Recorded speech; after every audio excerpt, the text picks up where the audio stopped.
ఓం సాయిరామ్. శ్రీకృష్ణే భగవతే వాసుదేవాయ నమః. 41వ శ్లోకము.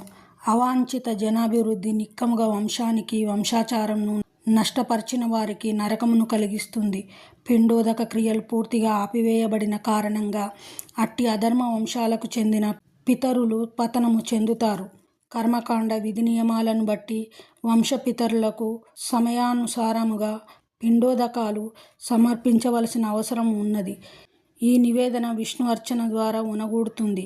ఎందుకంటే విష్ణు ప్రసాదాన్ని తినడం మనిషిని అన్ని రకాల పాపాల నుండి ముక్తిని చేస్తుంది. ఒక్కొక్కప్పుడు వంశపితరులు నానా రకాల పాపాల వలన క్లేశాలు అనుభవిస్తూ ఉంటారు.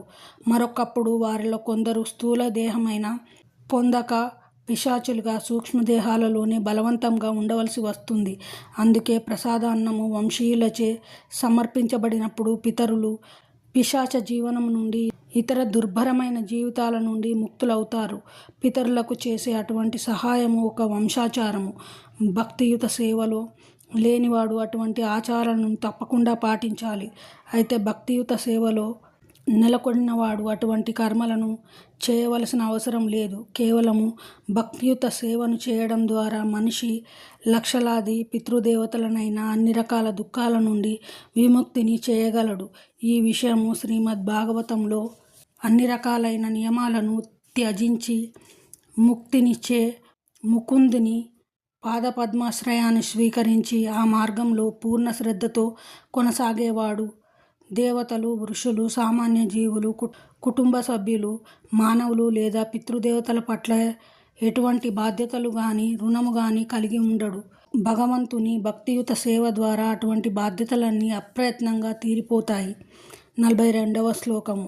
వంశాచారంను నశింపజేసి ఈ విధంగా అవాంఛిత సంతానమునకు కారణమయ్యే వారి పాపకర్మల వలన అన్ని రకాల కులధర్మాలు, జాతి ధర్మాలు నాశనమవుతాయి. మానవుడు చరమమోక్షాన్ని పొందగలిగేటట్లు సనాతన ధర్మము లేదా వర్ణాశ్రమ ధర్మంచే నిర్దేశించబడిన రీతిగా మానవ సంఘంలోని 4 వర్గాల వారికి జాతిరత్నాలతో పాటుగా కులరత్నాలు నిర్ణయించబడ్డాయి.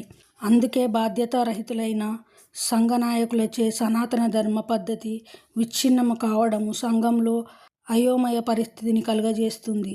దాని ఫలితంగా జనులు తమ జీవిత లక్ష్యమైన విష్ణువును మర్చిపోతారు. అటువంటి నాయకులు అంధులుగా పిలువబడతారు. అటువంటి వారిని అనుసరించే జనులు నిశ్చయంగా అయోమయ స్థితిలో పడిపోతారు. 43వ శ్లోకము. ఓ కృష్ణ జనార్దన, కులధర్మాలు నశించిన వారు శాశ్వతంగా నరకవాసం చేస్తారని గురుశిష్య పరంపర ద్వారా నేను విన్నాను. అర్జునుడు తన వాదానికి స్వానుభవాన్నిగాక ప్రామాణికుల నుండి వినిన దానిని ఆధారం చేసుకున్నాడు. ఇదే నిజమైన జ్ఞానాన్ని స్వీకరించే పద్ధతి. యథార్థమైన జ్ఞానంలో అదివరకే స్థితుడైన వ్యక్తి సహాయం లేకుండా మనిషి యథార్థ జ్ఞానస్థితిని చేరుకోలేడు. మరణానికి ముందే తాను చేసిన పాపాలకు ప్రాయశ్చిత్తం చేసుకునే పద్ధతి వర్ణాశ్రమ పద్ధతిలో ఉన్నది. సర్వదా పాపాలలోనే నెలకొనేవాడు ఈ ప్రాయశ్చిత్తం అనే పద్ధతిని తప్పక ఉపయోగించుకోవాలి. ఆ విధంగా చేయలేకపోతే మనిషి పాప ఫలితంగా తప్పక నరలోకాలకు పోయి దౌర్భాగ్య జీవితాన్ని గడపవలసి వస్తుంది. 44వ శ్లోకము. అయ్యో ఘోరమైన పాపకర్మలను చేయడానికి మేము సిద్ధపడము ఎంత విచిత్రము! రాజ్యసుఖమును అనుభవించాలనే కోరికతోనే మేము స్వజనమును వధించాలని అనుకుంటున్నాము. స్వార్థపూరిత భావాలనే ప్రేరేపితుడై మనిషి స్వంత సోదరుడు, తండ్రి లేదా తల్లిని చంపడం వంటి పాపకార్యాలకు ఒడిగడతాడు. ప్రపంచ చరిత్రలో అటువంటి సంఘటనలు చాలా ఉన్నాయి. కానీ సాధువు, భగవద్భక్తుడు అయిన అర్జునుడు నైతిక సూత్రాల గురించి సర్వదా ఎరుకగలిగిన వాడై అటువంటి కార్యాలు జరగకుండా జాగ్రత్త పడతాడు. 45వ శ్లోకము. నిరాయుధుడను, ప్రతీకారం చేయని వాడను అయిన నన్ను ఆయుధాలు చేపట్టిన ధృతరాష్ట్ర తనయులు యుద్ధరంగంలో వధిస్తే అది నాకు మంచిదే అవుతుంది. క్షత్రియ యుద్ధ నియమం ప్రకారము నిరాయుధుడు, సమ్మతించని వారు అయిన శత్రువులను ఎదుర్కొనకూడదు. ఇది ఆచారము. అయినా అటువంటి హేయమైన పరిస్థితులలో శత్రువు దాడి చేసినప్పటికీ తాను యుద్ధం చేయబోనని అర్జునుడు నిర్ణయించుకున్నాడు.